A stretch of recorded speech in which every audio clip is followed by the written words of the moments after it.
បងប្អូនថ្ងៃថ្មីខែថ្មីសែយកលៀបយកជ័យដើម្បីឲ្យប្រជាជនខ្មែរយើងទាំងអស់គ្នាចាបានសន្តិភាពពិតប្រាកដត្រឡប់មកវិញឆាប់ថ្ងៃនេះតែម្ដងថ្ងៃទី1ខែ8 2026គ្រប់សារព័ត៌មានរបស់ប្រទេសចៅសៀមបានចេញមកព្រមគ្នាតែម្ដងហើយបាននិយាយថាដំណឹងធំ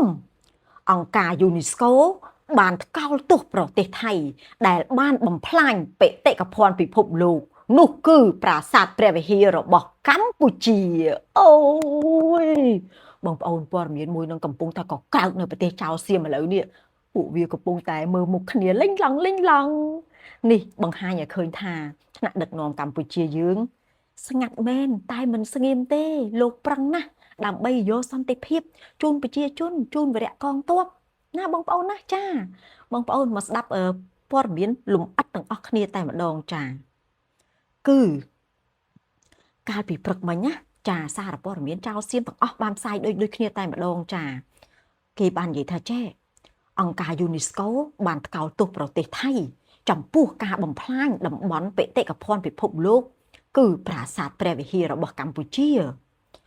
ក្នុងកិច្ចប្រជុំនោះគេបាននិយាយថាគណៈកម្មាធិការបេតិកភណ្ឌពិភពលោកលើកទី48អំពាវនាវដល់គ្រប់ភាគីទាំងអស់ដែលពាក់ព័ន្ធនឹងចំនួនឲ្យការពារបេតិកភណ្ឌវប្បធម៌និងជៀសវាងការប្រើប្រាស់ទីតាំងបេតិកភណ្ឌពិភពលោកសម្រាប់គោលបំណងយោធាអូយបងប្អូន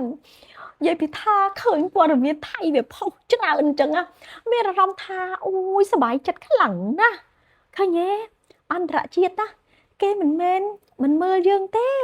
តែមិនទាន់ដល់ពេលឥឡូវនេះគឺពេលវេលាបានមកដល់ហើយផ្ទួនគ្នាតែម្ដងអាកពួយចៅសៀមអើយអាមិនហើយជីវិតហា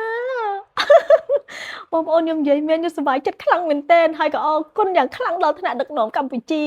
ចាដែលលោកខំប្រឹងអត់ធ្មត់មែនទែនចាមួយវិញទៀតគឺវីរៈកងទ័ពយើងចាអង្គអាចក្លាហានខំមាត់ខំស្មៅ